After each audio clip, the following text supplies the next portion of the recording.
Before we start this video, I am gonna go ahead and pick a winner, and the winner would have already seen me announce them by this time, but I just wanted to do it on video too. Let's go ahead. We're at our pick a winner website. Put the link in for this video. Let's see. Here we are. That is the winner. I will send them a message and we'll go from there.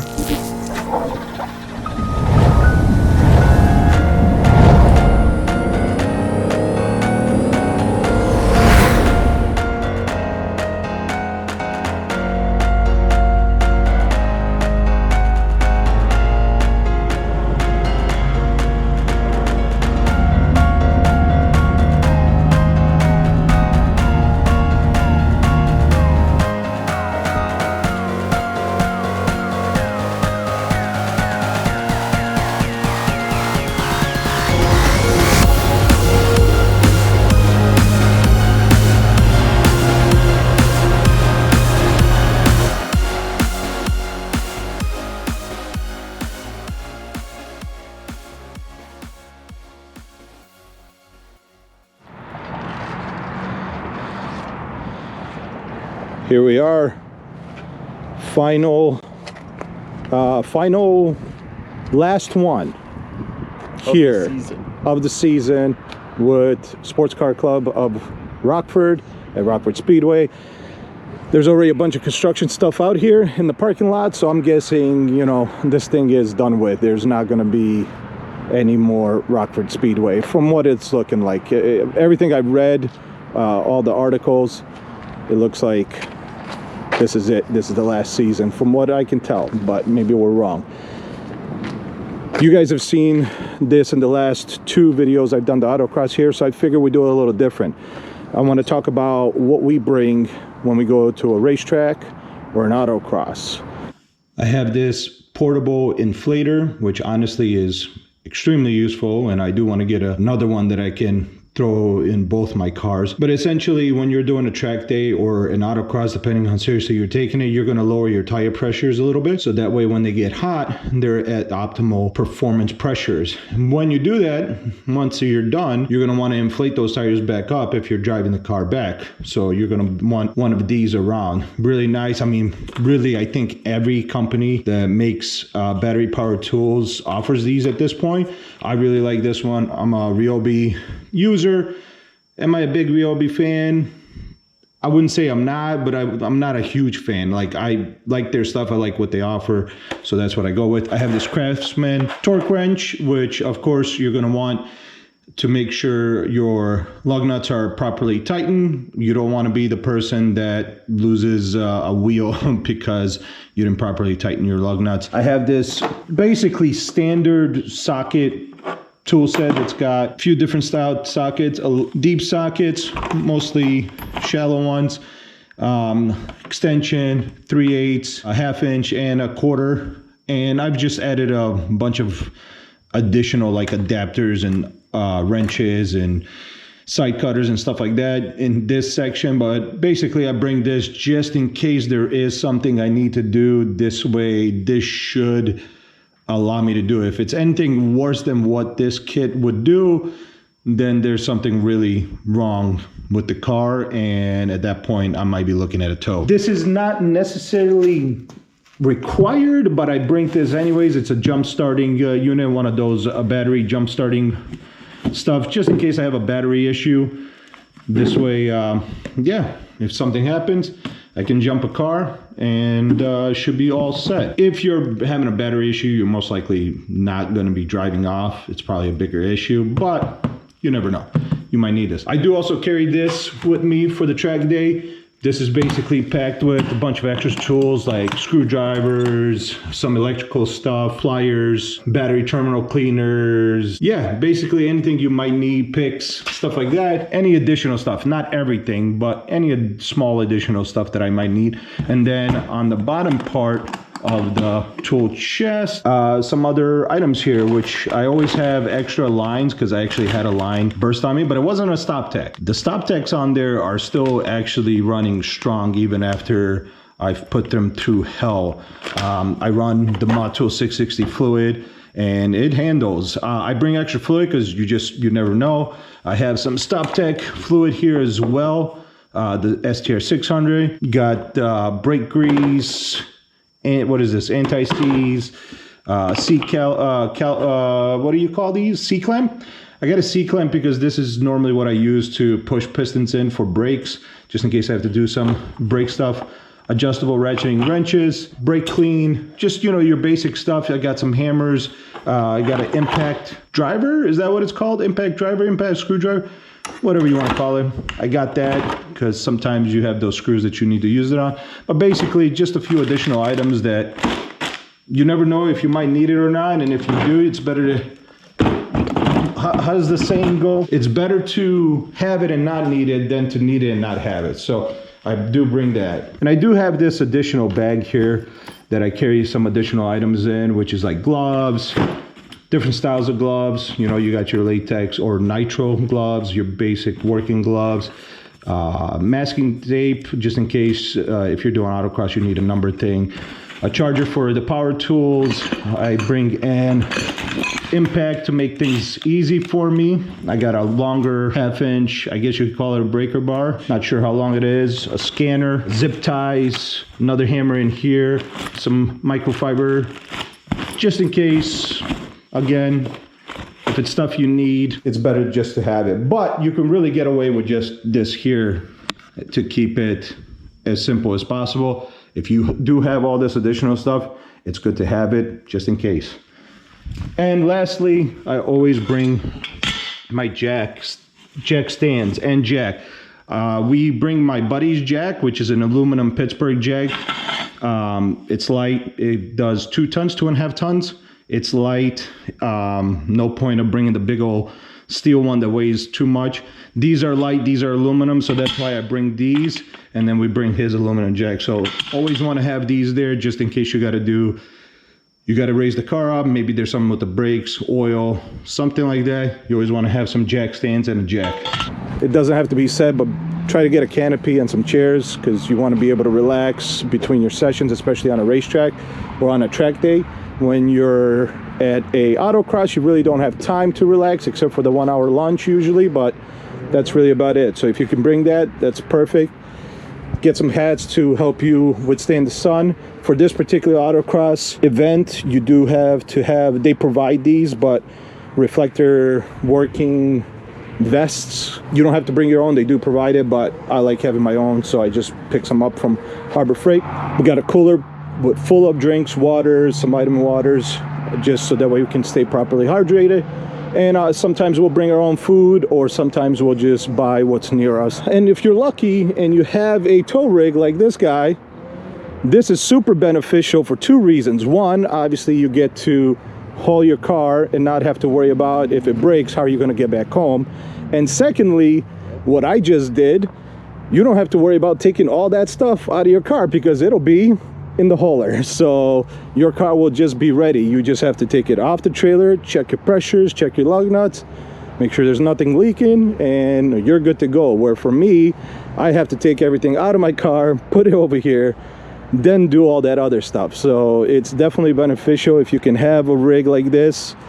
It's extremely nice. But if you don't, obviously you can load up your car and then just take it all out when you have to. What else am I missing? Is that pretty much it? You covered it all. I think that's all of it. Yeah. As for cars, if you've never done an autocross, here's a little tip. A few things they want you to do. One, make sure everything as much as possible that's removable, take it out. So make sure you don't have any floor mats, you don't have any loose cords, all that stuff that you see in there will be removed out of the car. They do want you to empty your glove box, but I have a bunch of stuff. I don't empty it out just in case if something happens, especially track days, not necessarily autocross, but track days want you. In the back, make sure you know spare tires not there. Obviously, for once again, if you crash or you know, just lightening up your car in general. This is easy to remove, but you do have to take those clips out, and I just don't want to do that, so I leave it in there. But ideally, that would be also a good thing. And the other thing is they're going to have you have a number for an autocross on your car, so that way they can say, hey, this is the person that's running, make sure their time is recorded for this person. Well, one, you can do it like we have been doing it, which is just with some tape, put your number on the car that way, or you can do what I did and spend a little bit of cash and get a magnet style. If your car has steel and not aluminum or carbon, you can get a magnet style sticker that has your number. Usually your number is going to be registered to you, so if you pre-reg, you're most likely going to get your number and you don't have to worry about if you're going to have that number or not. That's what I did. I actually got these for the last one we were here at, but I don't think I showed it on video, so I'm super happy with that. And then of course, anytime you're done, just pull in, open your hood, and let it air out, because it will get hot. Well, it's hot. And like I mentioned, check your tire pressures, check your lug nuts, check your fuel. We were at I don't think it was the last one, maybe the one before, but we were at Rockford at Blackhawk Farms. Yes. And the Challenger ran out of gas on the racetrack, so he pulled over into the grass. Right. Yeah. And he ran out of gas. So that's a big one. Yes, I know the ideal thing to do is to run with low gas so your car is as light as possible, but it's not worth it on a HPDE track a day to run out of gas while on track. Then you ruin everybody's day, because they have to put out a yellow flag or even get everybody off until they get you off, and it's just, don't do that. Lug nuts, super important. If they're loose, you're not going to want to have that experience on a racetrack or even at an autocross. And I definitely recommend pre-registering if you know for sure you're going to be coming, because if you don't, then you got to stand in a line and hope they have spots for you. And if they don't have spots for you, they're going to tell you that you're on the waiting list, so you have to wait there hoping that nobody shows up that signed up. So pre-registering is probably very important. For autocross, it's pretty simple. You do your runs and you work, or you work and then do your runs, depending on what group you're in and what group they decide does the first runs and work. So that's why autocross is very busy. You're not going to really have much time to relax except for the 1 hour lunch, where with track days, you do your 20-minute session. Usually they're about 20 minutes. 20-minute session, then you get about 40 minutes of relaxing time before your next session is up. So you do have a little more leisure time during a track day. This is a big no-no on track days. For the autocross, they're not upset about it, but you do want to make sure you have a cover for your terminal. They won't let you on the racetrack if you don't have that. I just forgot to pick one up to put on there. I was told about this last time we were here, but I forgot. Actually, why I popped the hood to see if you fixed it. No, I didn't fix it. I didn't fix it. You know what I did notice? These hoses are these are OEM, but it's time to get them replaced. Yes, it is. Yep, yeah, it's time to get them replaced. That is something I got to do what you did. Get the silicone. Or yep. Don't be like me and go just grab any hose. Yep, that's right. All right, so that's enough about the talking. Now let's go ahead and just get to the action.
277. Oh, please tell me I didn't hit a cone.